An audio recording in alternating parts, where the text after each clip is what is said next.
Olá, bom dia, alunos do 7º ano. Estamos aqui novamente, professora Deusete, tudo bem? Desejo a vocês uma ótima semana e acredito que está chegando o dia de nos encontrarmos presencialmente, que tudo vai dar certo.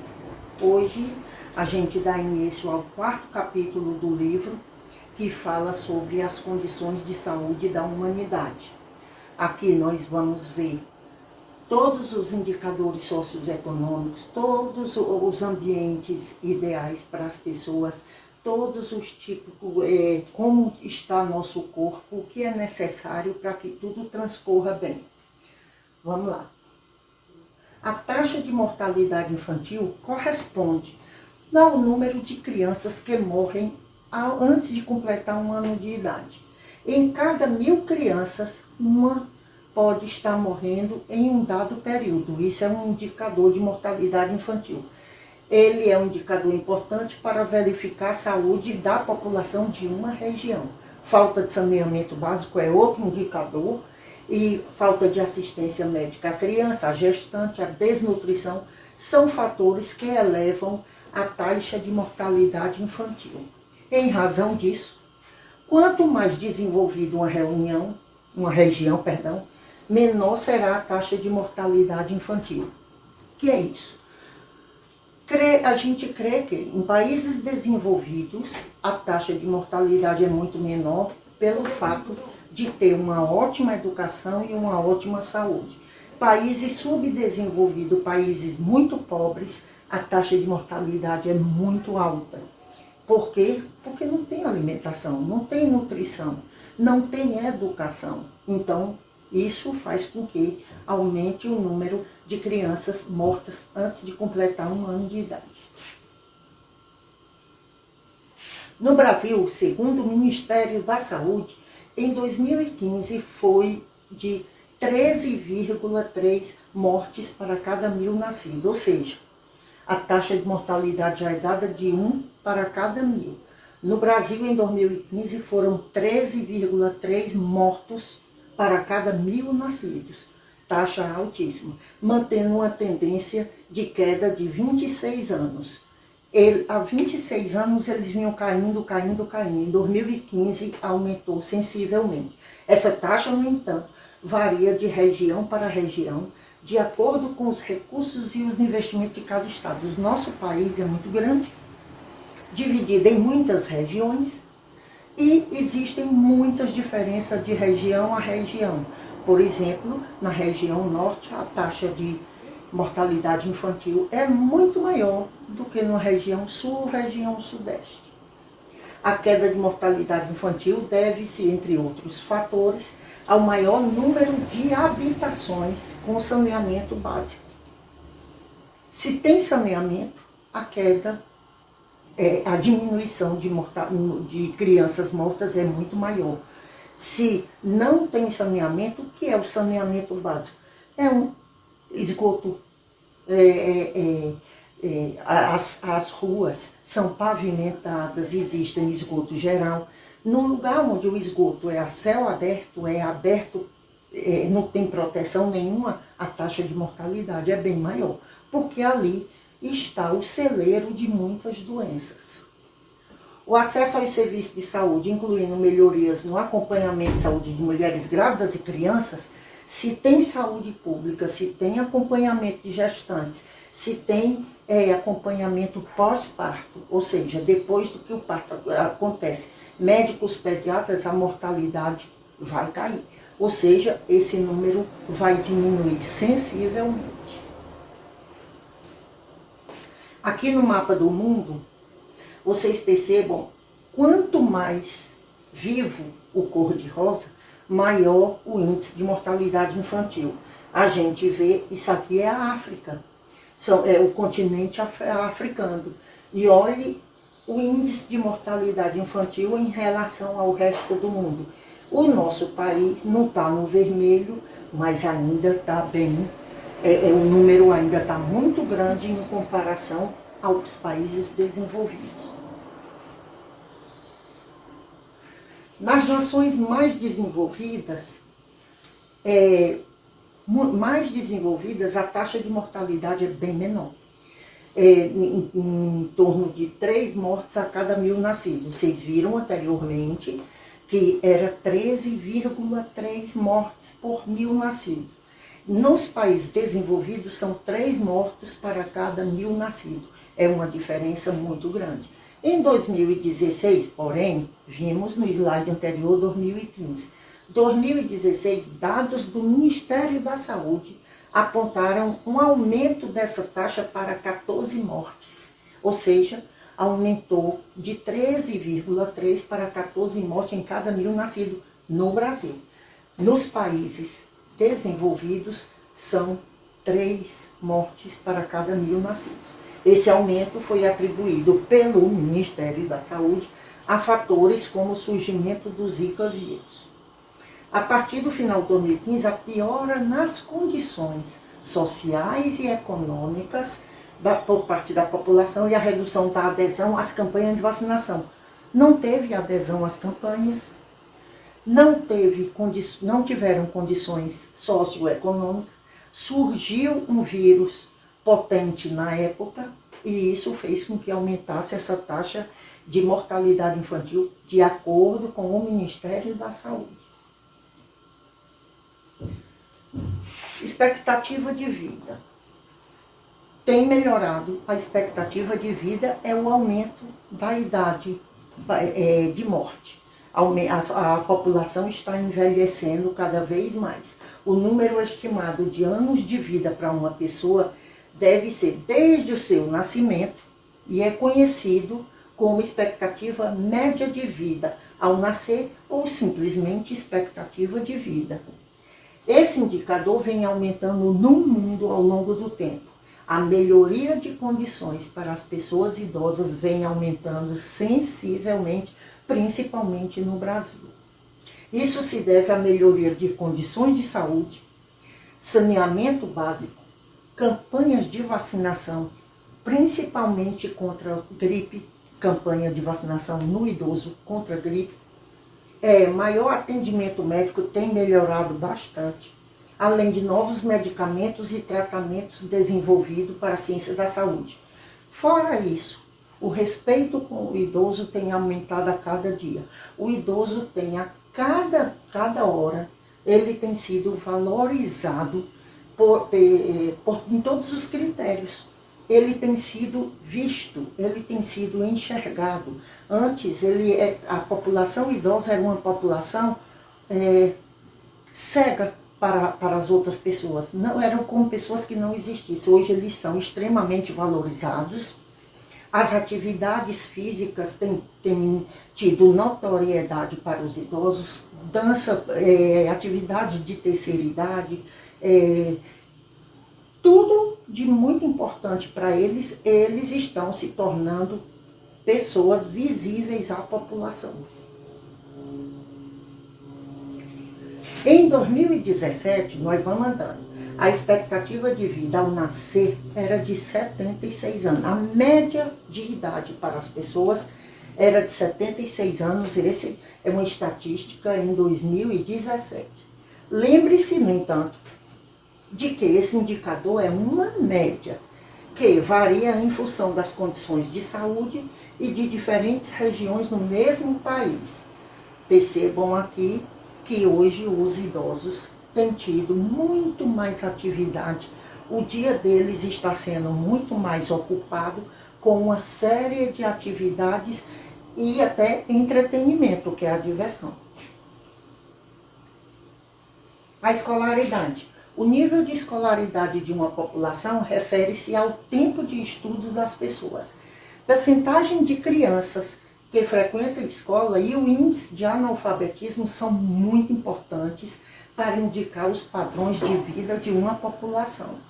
Quanto maior o nível de escolaridade, maior será a qualidade de vida e melhor o desenvolvimento do país. Nós temos várias categorias de estudo. Nós temos o nível médio, nível fundamental, nível médio, nível superior, que é a faculdade, e depois disso só pós-graduação.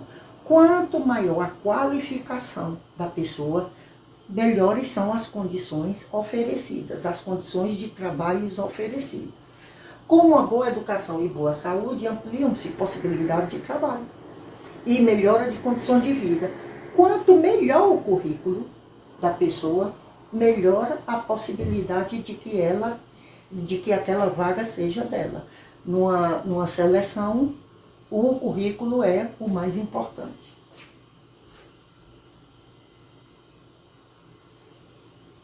O ingresso e a permanência na escola depende muito de quanto a família ganha. Infelizmente, dependendo da renda familiar, a qualidade de ensino da criança é muito maior. Se a renda é baixa, a qualidade de ensino é muito baixa. São frequentes os casos de criança que deixam a escola, que é chamado de evasão escolar. Elas se evadem da escola para começar a trabalhar muito cedo para ajudar a família no orçamento familiar. No Brasil, o Programa de Erradicação de Trabalho Infantil, PET, Programa de Educação do Trabalho Infantil, visa proteger crianças e adolescentes menores de 16 anos contra qualquer forma de trabalho, procurando garantir que frequentem a escola. Hoje, as mulheres têm jornada dupla e às vezes até tripla jornada de trabalho. Aqui desse lado uma executiva, aqui desse lado uma dona de casa. Elas têm que exercer 2 papéis ao mesmo tempo. Jornada de trabalho, não é de 8 horas, muitas mulheres hoje têm uma jornada que chega a 16, 18 horas de trabalho, enquanto o dia tem só 24 horas. A aula hoje, aqui a professora dizendo, a aula hoje é sobre evasão escolar. Alguém pode me dizer o que é evasão escolar? Quando ela olha para trás não tem ninguém. Não existe alunos na escola pública. A evasão escolar está cada vez maior. A evasão é a saída da escola. Com isso, aumenta o índice de analfabetismo. A taxa de analfabetismo vem caindo ao longo dos anos. Em 2017, o Brasil ainda tinha quase 12 milhões de analfabetos, de acordo com o IBGE, Instituto Brasileiro de Geografia e Estatística. Em 2005, 11,1% das pessoas com mais de 15 anos não sabiam escrever nem ler. 11% de uma população é um número muito grande que não sabia escrever. Em 2017, essa proporção caiu para 7%, graças a um programa do governo chamado EJA, que é Educação de Jovens e Adultos. Isso aí contribuiu para que muitos adultos, muitos pais de família, até avós de família, se alfabetizassem, pois muitos não sabiam nem escrever o nome. Esse indicador é muito importante, entre outros fatores, porque ele evidencia uma desigualdade de populações. As pessoas consideradas analfabetas costumam frequentar também outros problemas sociais graves, fome e desemprego. Acabei de dizer que quanto melhor o currículo, melhor a oportunidade de emprego. Hoje eles estão se alfabetizando depois de 40, 50 anos para melhorar as condições de vida deles e das famílias. Aqui mais um influenciador, que é o saneamento básico. Abastecer casas com água tratada, coletar e tratar o esgoto, recolher e dar tratamento adequado ao lixo, são medidas de saneamento básico que ajudam a evitar muitas doenças e além de ajudar a preservar o meio ambiente. O acesso à água tratada e o encaminhamento correto do esgoto, o descarte de esgotos tem que ir para o local certo. Impedem que a água e os alimentos sejam contaminados por vírus, bactérias, fungos e outros agentes causadores de doença. Se tem saneamento básico, muito menos vírus, bactérias e outros agentes contaminantes na água. A água pode deixar de ser poluída.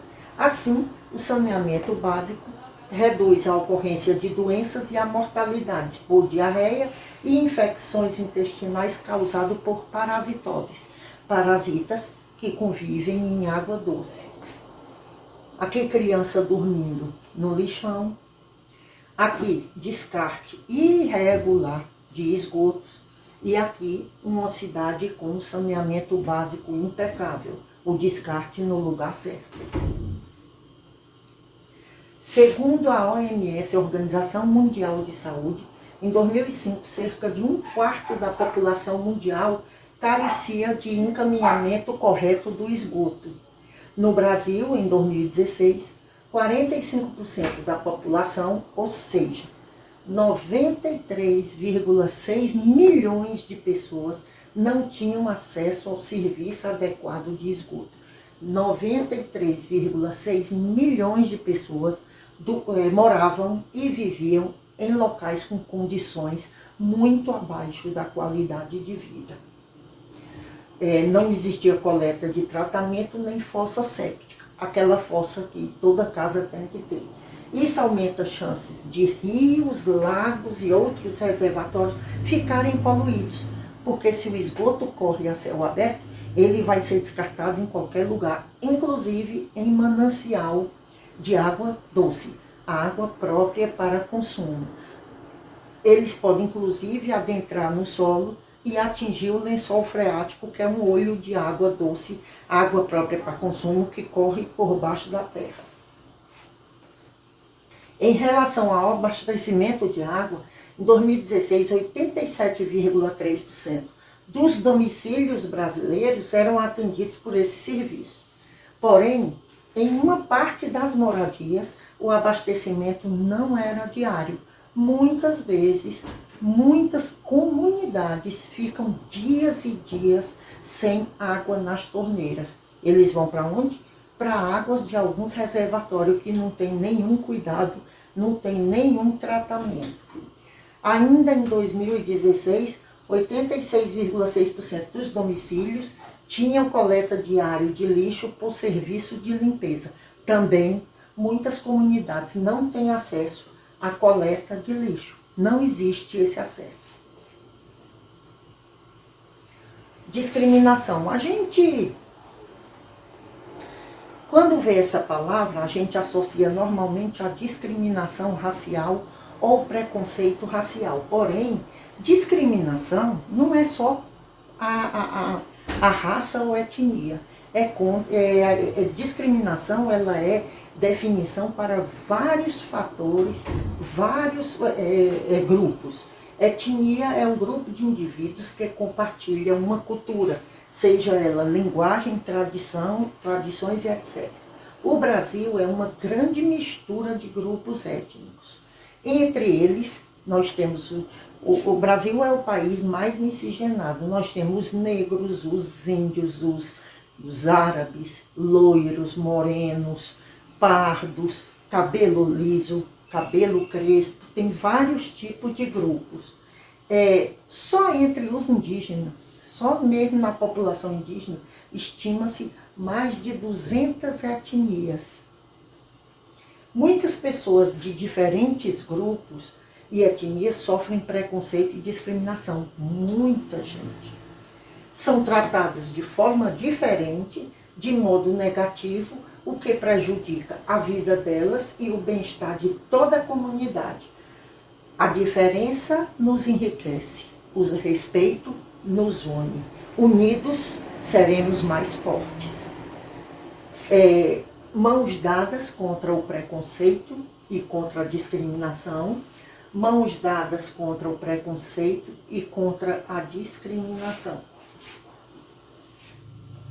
O racismo, por exemplo, é uma forma de discriminação baseada na falsa ideia de que há raças superiores a outra. Ainda tem pessoas que pensam que por ter uma cor de pele diferente, são superiores a outras. Apesar da divisão em raças, na espécie humana não tem nenhuma base biológica, essas ideias serviram de pretexto para justificar a dominação e a exploração de um grupo por outro. Durante a expansão colonial, os países da Europa que exploraram partes da Ásia, da África e da América se beneficiavam economicamente das terras, negando direitos aos povos colonizados. Países colonizadores consideravam dominados os povos inferiores, que é uma forma de preconceito, e isso justifica o sofrimento pelo qual os faziam passar. Para que o racismo não ocorra, esse tipo de discriminação deve ser discutido nas escolas e em toda a sociedade, além de ser combatido com leis e penas severas. Aqui vocês veem uma figura sobre a desigualdade e aqui o monstro contra racismo, preconceito, discriminação e homofobia. Aqui nós temos vários exemplos de discriminação. Viva a diferença. A discriminação, como já foi dito anteriormente, não é uma discriminação racial. Hoje em dia existe falta de acesso ao portador de necessidades especiais. Existe uma séria discriminação contra as pessoas obesas. Existe uma séria discriminação contra pessoas que possuem algum tipo de síndrome rara. Discriminação ou preconceito de raça, cor, etnia, religião ou nacionalidade, ele é crime. E as penas previstas podem chegar até 5 anos de reclusão. Aqui também tem discriminação de raças e de países. Estereótipos, preconceitos e discriminação. O estereótipo não informa quem a pessoa não há o preconceito. Existe uma séria discriminação nos ambientes de trabalho contra a mulher. A mulher não pode ter um cargo, na cabeça de algumas pessoas, ela não pode ter um cargo acima do homem, ela não pode ter um salário mais alto do que o do homem, e por aí vai. Isso é uma questão de estereótipo. Discriminação contra a pessoa idosa também é muito forte. Eu queria fazer um empréstimo. Aqui é só uma historinha. Queria fazer um empréstimo. Como é que você quer fazer um empréstimo na sua idade? Você não vai dar conta e não vai dar tempo de pagar. Isso é discriminação. Liberdade não é privilégio. Liberdade é um direito. É importante que o respeito às diferenças venha desde a infância. A criança tem que ser ensinada desde da hora do nascimento até a hora do entendimento, dentro de casa e depois na escola, que tudo é igual para todo mundo. Não existe diferença, a diferença está apenas vista pelos olhos e não no que a pessoa merece ser. O Estatuto da Igualdade Racial, isso foi feito, esse estatuto foi elaborado em 2010, prevê que todos os indivíduos tenham igualdade de oportunidades. Mulheres, negros, deficientes, idosos e gays são os grupos mais atingidos. A discriminação com ou sem violência física pode causar danos à saúde física e mental e precisa ser combatida por toda a sociedade. Na Lei número 7.716 de 1989, decreta que serão punidos aqueles que cometerem crimes resultantes de discriminação ou preconceito de raça, cor, etnia, religião ou procedência nacional. Uma lei mais recente, faz bem pouco tempo, também criou um tópico dessa discriminação, uma lei que vai contra a homofobia, porque dos grupos mais atingidos por preconceito e discriminação são os gays. Imagine um ambiente de trabalho em que 2 funcionários tenham atividades semelhantes. Os 2 são igualmente dedicados, realizam o mesmo trabalho, realizam o trabalho com competência, mas um deles ganha R$1.000 e o outro ganha 1.300. Na sua opinião, essa situação é justa? Isso acontece entre homens e mulheres. O próprio machismo não permite que esteja dentro de uma empresa um grupo de homens sendo comandados por uma mulher. É meio complicado, mas é assim que acontece. Então, as diferenças são iguais. Não existe mais o azul e o cor-de-rosa para determinar quem é homem e quem é mulher. Não existe mais aquela de a mulher tem que estar em casa lavando louça e fazendo comidinha. Hoje, as mulheres têm tanta importância quanto os homens no mercado de trabalho. Uma forma de discriminação com as mulheres é o salário menor do que o dos homens. E a mesma função, a mesma carga de trabalho, o mesmo horário de trabalho, mas o salário menor. Todo cidadão deve ser tratado de forma a conseguir exercer seu potencial e, de acordo com o artigo 5º da Constituição Federal, todos são iguais perante a lei, sem distinção de qualquer natureza, seja ele homem ou mulher, seja ele negro ou branco, seja ele um índio ou qualquer outro tipo de raça, todos são iguais. Aqui nós temos um bom exemplo. Futebol é feito para homem. Não é. Hoje o futebol está aí a todo momento. A gente deve até essa qualificação de futebol feminino a uma grande nordestina de raça chamada Marta, que é uma moça nordestina que saiu do Alto Sertão do Nordeste e foi tentar a vida e hoje leva o nome do Brasil para todo o planeta Terra.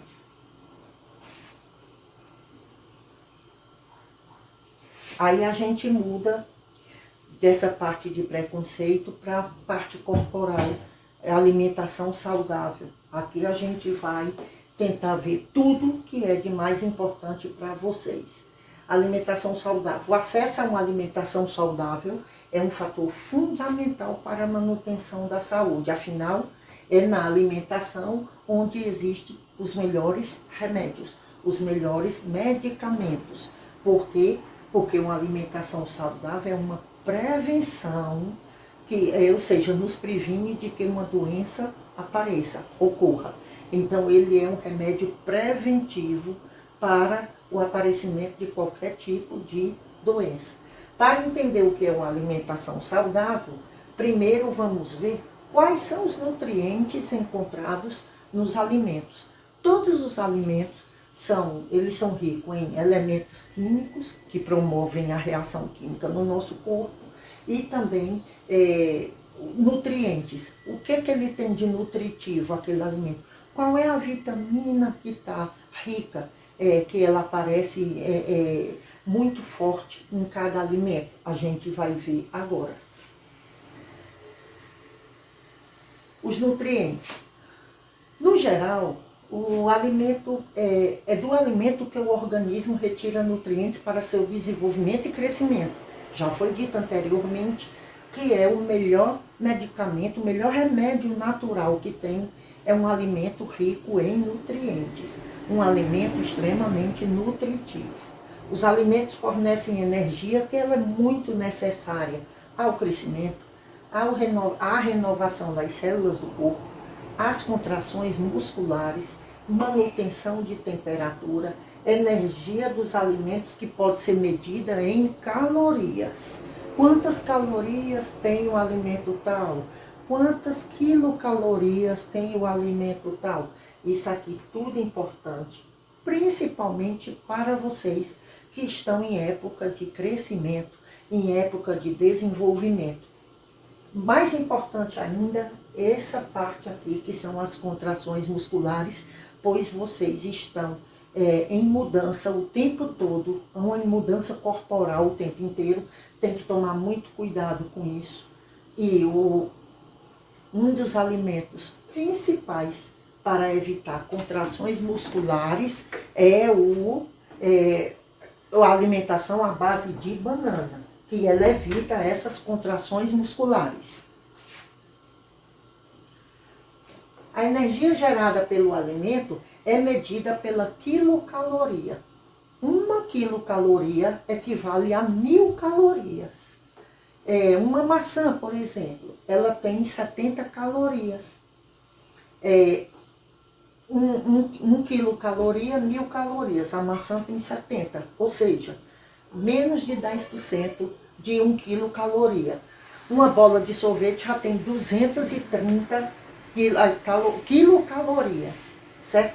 A quantidade diária de energia que uma pessoa precisa varia de acordo com alguns fatores. A massa corporal é o peso. A idade, a quantidade de energia que ela gasta é diferente. Uma pessoa que passa o dia trabalhando no computador para outra pessoa que passa o dia saindo e entrando em carro fazendo vendas.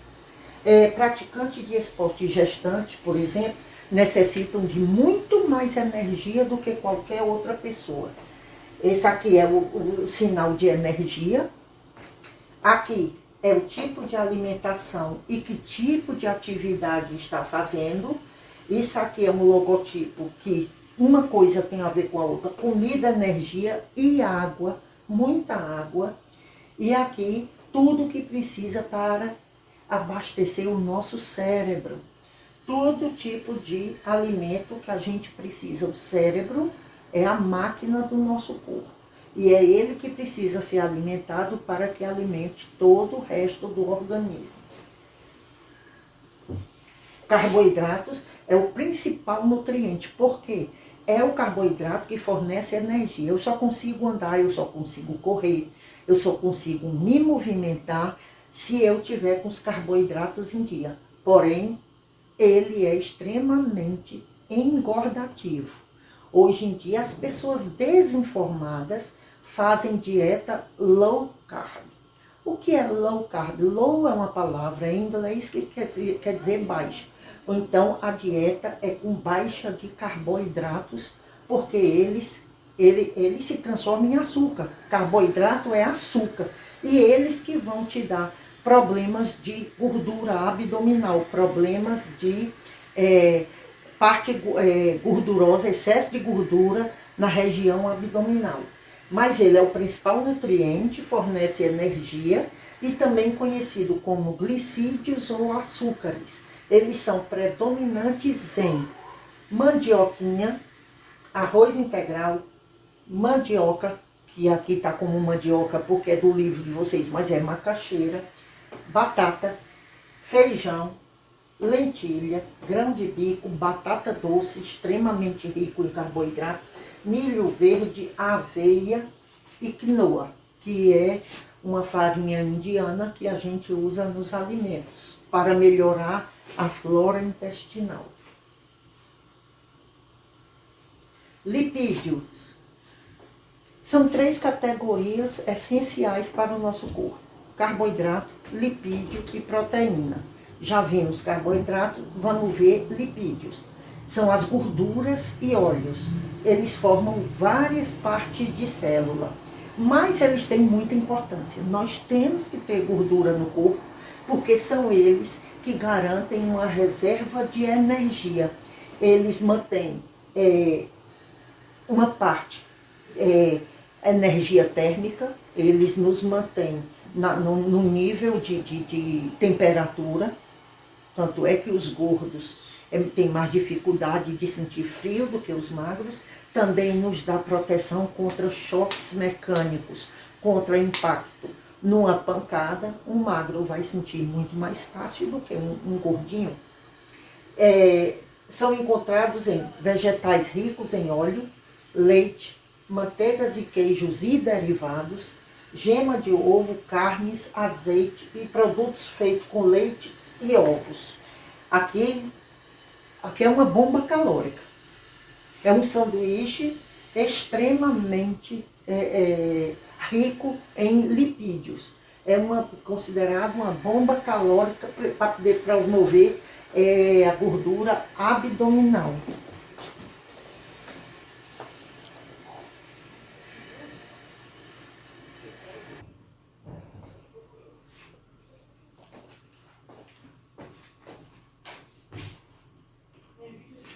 Proteínas.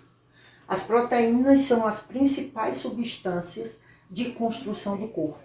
Das 3 categorias, carboidratos, lipídios e proteínas, são as mais importantes, porque toda proteína o corpo tem dificuldade de digerir. Todas as reações químicas e transformações químicas do nosso organismo, eles dependem de proteínas especiais para serem digeridas. Quem são elas? As enzimas.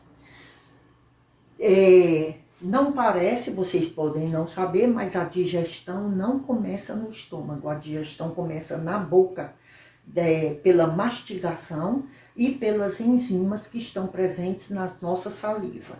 Eles começam a quebrar os alimentos que a gente está comendo. Alimentos de origem animal são uma ótima fonte de proteína. Ovos, carne, leite e derivados. As plantas conhecidas como leguminosas, feijão, soja, ervilha, lentilha, amendoim, também têm boa quantidade de proteína. Alguns peixes, algumas espécies de peixes são riquíssimas em proteína e têm uma ótima fonte que chama-se ômega 3, que são extremamente importantes para as pessoas de meia idade. Vamos agora às vitaminas. Elas são o carro-chefe do nosso corpo, pois são elas que controlam as funções do nosso corpo, por isso elas são consideradas nutrientes que têm uma função de regular. Elas que regulam tudo o que acontece no nosso corpo. Nosso sangue tem um tipo de vitamina, os nossos ossos têm um tipo de vitamina, os nossos músculos têm outro tipo de vitamina. Tudo no nosso corpo tem uma vitamina necessária para um bom desempenho. A quantidade necessária por dia é muito pequena, se comparada à maioria de outros nutrientes que são os elementos químicos. A quantidade de vitaminas ela é muito pequena, mas tem que ser tomada certa e antes de alguma coisa acontecer. Vitamina não é remédio para a doença. Vitamina é uma precaução para que a doença não aconteça. Inicialmente elas eram identificadas por letras. Elas eram identificadas por A, B, hoje é complexo. À medida que se descobria sua composição, era identificada pela natureza química de cada uma. Complexo B abrange vitamina B6, B9, B12 e por aí vai. Vamos começar. Vitamina A, ela é de extrema importância para todos nós, principalmente para vocês que estão em crescimento. Ela é chamada de retinol e a vitamina A é extremamente importante para cabelos, olhos, pele. Por isso que é chamada de retinol por conta da retina.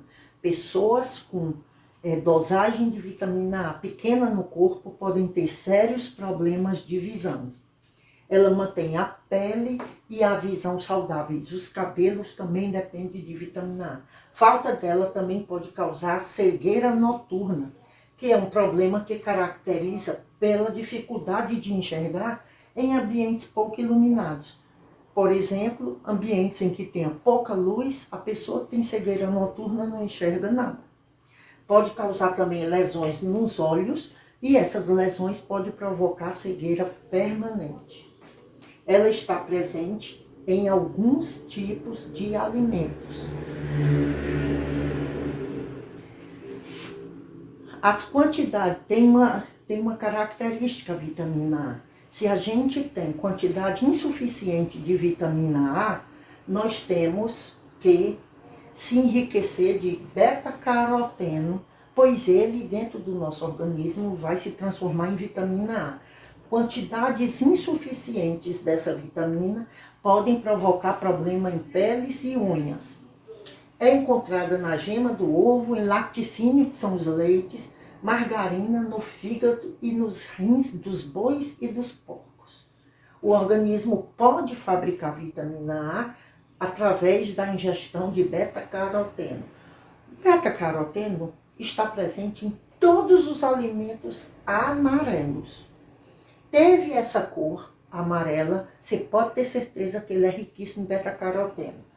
Jerimum, que é a abóbora, mamão, cenoura, a laranja também, todos eles, a manga, todos eles são riquíssimos em beta-caroteno. Aqui tem alguns alimentos que também eu posso não ter falado agora. Ele é encontrado em cenoura, manga, abóbora e em alimentos verdes, como brócolis, espinafre, dentre outros. Porém, não pode ser comido com exagero. Se o beta-caroteno for ingerido com exagero, a pessoa vai ficar com os olhos e as palmas da mão extremamente amarelas, pelo excesso de beta-caroteno. Vitaminas do complexo B. São várias. B1, B2, B6, B12, B9 e ácido fólico também faz parte desse complexo. Agem em muitos processos químicos do corpo e na respiração celular. Também é responsável pela obtenção de energia. Nas células nervosas, que precisam de bastante energia, a falta de vitamina B1, que é a tiamina, é rapidamente sentida, pois provoca inflamação dos nervos e problemas musculares. Atingiu os nervos do cérebro, a pessoa começa logo a responder nos movimentos, caracterizando uma doença conhecida como beriberi. O feijão, a soja, ervilha, miúdos de galinha, os miúdos, moela, fígado, por aí vai. A carne vermelha, a gema de ovo, o pinhão e os cereais integrais ou enriquecidos são boas fontes de vitamina B1. A falta da riboflavina, que é a vitamina B2, e a piridoxina também prejudica o sistema nervoso e a pele. Essas vitaminas são encontradas em carne, fígado, bovino e suíno. Prestem bem atenção que carne, fígado, tanto faz ser bovino como suíno, eles são ricos em tudo, inclusive lá desde as proteínas. Eles são riquíssimos para as vitaminas, eles são ricos em vitaminas e são ricos também em muitos nutrientes que são importantes para o nosso organismo. Mas eles são ricos também em proteínas que sem elas nós não conseguiríamos viver. Eles estão em vegetais folhosos, as folhas, espinafre, rúcula, alface, couve, agrião, ovos, leite, cereais integrais ou enriquecidos. A falta desse conjunto, complexo B, provoca pelagra. É uma doença com sintomas de diarreia, fraqueza, lesões na pele. Basta pegar, a pele começa a se partir. E no sistema nervoso como distúrbios mentais. É encontrado em fígado, carne vermelha ou branca, feijão, amendoim, couve, café e cereais integrais. Algumas crianças têm necessidade de tomar via medicamentosa o complexo B. E algumas gestantes também o médico já passa. Vitamina B12 e o ácido fólico são importantes para a renovação das células do corpo. E a falta deles pode causar anemia. O ácido fólico está presente em muitos alimentos, principalmente em folhas, no fígado, em ovos, no feijão e nas frutas. Já a vitamina B12 ela é exclusiva de alimentos de origem animal, fígado, miúdos, ovo, carne, queijo e frutos do mar. Vitamina C é a que mais vocês conhecem, né? Falta dessa vitamina, também chamado de ácido ascórbico, provoca uma doença conhecida como escorbuto, aparecimento de sangue nas gengivas. Causa o sangramento de pele, gengivas e articulações. São alimentos ricos em vitamina C. O pimentão, o vermelho, brócolis, couve, tomate, acerola, kiwi, goiaba, caju, manga, laranja, morango, mamão e muitas outras frutas. Também a pessoa pode tomar uma pastilha efervescente de vitamina C por dia, mas não pode ser mais do que uma, porque o organismo só absorve 1 grama de vitamina C. Ele não absorve mais do que isso. Vitamina D facilita a absorção e o depósito de sais de cálcio e fósforo nos ossos. Sua falta, vitamina D, pode provocar alterações, deformidades, nos esqueletos. Em criança, provoca o raquitismo, não tem o crescimento. Em velhos, provoca osteoporose. Os ossos vão ficando cheios de poros e facilmente quebradiços. É encontradas em alimentos gordurosos, gema de ovo, manteiga e peixes gordurosos, sardinha e atum, produzida na pele pela ação dos raios ultravioletas. Pessoas com deficiência de vitamina B, D, devem tomar muito sol. Devem expor as pernas ao sol. Quanto mais sol, melhor, porque é dele que vem a vitamina D natural. É importante para que as crianças, por estarem em fase de crescimento, tomem sol regularmente. Com essa quarentena, está muito complicado para vocês, mas procurem sempre tomar sol com as pernas expostas. Vitamina E, essa não tem muita importância. Ela é encontrada em muitos alimentos como óleos vegetais, cereais, leguminosa, laticínio, gema de ovo, hortaliças e folhas verdes. Mas é muito difícil alguém ter carência de vitamina E e se isso acontecer, vai apresentar em forma de anemia. Vitamina K é potássio. Ela é encontrada em alimentos como folhas verdes, batata, gema de ovo, óleo de soja, tomate, fígado e leite.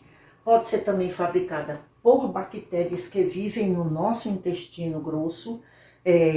Essas bactérias, elas eliminam as bactérias ruins que provocam doenças, auxilia na coagulação do sangue, evitando hemorragias. Podem ser obtidas em quantidade suficiente em uma alimentação equilibrada.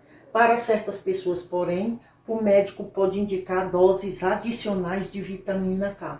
Fora esses casos específicos, as pesquisas indicam que não devemos tomar altas doses de vitamina na forma de suplementos. Essas academias que passam suplementos ou pessoas desinformadas, principalmente os rapazes querendo criar um corpo bonito, eles ficam escutando conselhos errados, conselhos fake a respeito dos suplementos. Não se pode abusar deles. Por quê?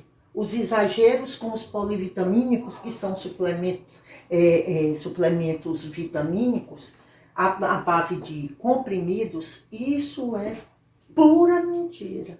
Isso aqui é apenas para enganar e ganhar dinheiro em cima das pessoas desinformadas. Tudo que é aqui, ó, cálcio, ferro, zinco, manganês, tudo isso vocês só vão encontrar na alimentação. Nesse tipo de medicamento, vocês não vão encontrar. Vocês vão encontrar aqui. Vocês vão encontrar aqui. Mas aqui, não. Em forma de cápsula, não. Bom, mais uma vez, obrigada. Até quinta-feira. Espero que vocês estejam quinta-feira na aula ao vivo, amanhã, que para a gente corrigir. Eu quero que a gente esteja presente, participando em silêncio e sem brincadeiras. Eu espero contar com a ajuda de vocês do 7º ano, colaborando com a aula de correção de atividades, porque vai ser muito bom para vocês, beleza? Beijos, fiquem com Deus.